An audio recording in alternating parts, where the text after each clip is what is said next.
Hi friends, అందరూ ఎలా ఉన్నారు? Welcome to Anu's kitchens in Telugu. ఈరోజు మన రెసిపీ వచ్చేసి వడలు. మీరు నా ఛానల్ ఇది ఫస్ట్ టైం చూస్తుంటే కనుక సబ్స్క్రైబ్ చేసుకోండి. ఈ వడలు చికెన్ కర్రీ కాంబినేషన్లో చాలా బాగుంటాయి, లేకుండా అల్లం చట్నీ అయినా బాగుంటుంది. ఎంతో ఈజీగా టేస్టీగా ఉండే ఈ వడలు ఎలా ప్రిపేర్ చేయాలో ఒకసారి చూసేద్దాము.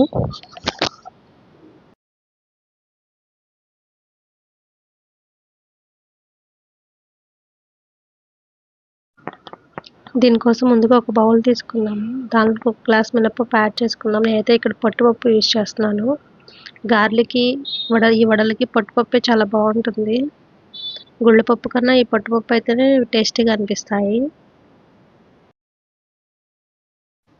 ఈ మినపప్పులోకి వాటర్ పోసుకొని దాన్ని 2 సార్లు క్లీన్ చేసుకోవాలి. పైన ఏమైనా డస్ట్ పార్టికల్ ఉంటే కనుక మొత్తం అంతా పోతాయి.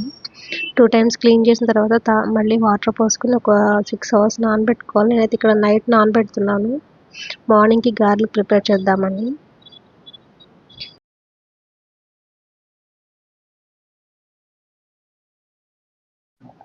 మనం నైట్ నానబెట్టుకుని మినపప్పు నానిందో లేదో ఒకసారి చెక్ చేసుకుందాము. మినపప్పు నానిన తర్వాత పైన పొట్టంతా వదిలేస్తుంది.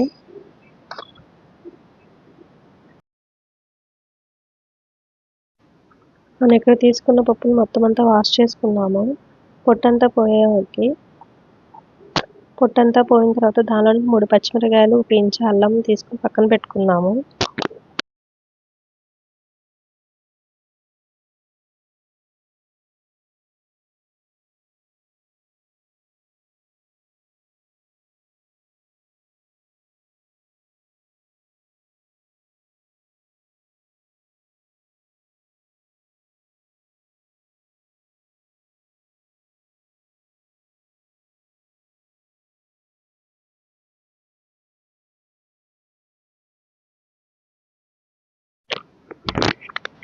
ఇలా ఆయిల్లో 1 బై 1 డ్రాప్ చేసిన తర్వాత కొంచెం ఫ్రై అయిన తర్వాత టర్న్ చేసుకోవాలి. గోల్డెన్ బ్రౌన్ కలర్ వచ్చే వరకు ఉంచుకోవాలి.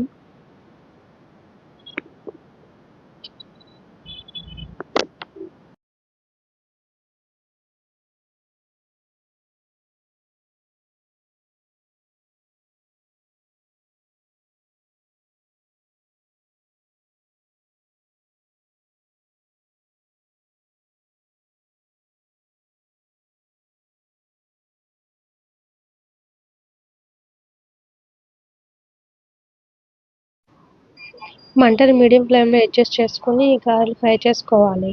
అలా కాకుండా లో ఫ్లేమ్లో కనుక ఉంచితే కనుక అవి ఆయిల్ పీల్చేస్తాయి.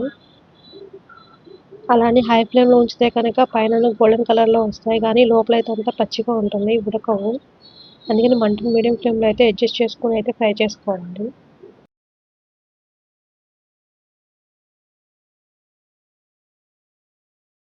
ఇక్కడ నేను చూపిస్తున్న విధంగా ఈ గారెలన్నీ కూడా ఒక గోల్డెన్ బ్రౌన్ కలర్లోకి వచ్చిన తర్వాత 1 బై 1 తీసేసుకోవాలి. ఒక టిష్యూ పేపర్ మీద తీసుకుంటే కనుక ఎక్సెస్ ఉన్న ఆయిల్ అంతా వచ్చేస్తుంది. ఎంతో టేస్టీగా ఉండే వడలు రెడీ అయినట్టే. ఇంకా వీటిని వేడివేడిగా చికెన్ కర్రీలో కాంబినేషన్ అయితే వేరే లెవెల్లో ఉంటుంది. మీరు నా ఛానల్ ఫస్ట్ టైం చూస్తుంటే కనుక సబ్స్క్రైబ్ చేసుకోండి. Okay, thank you, bye bye.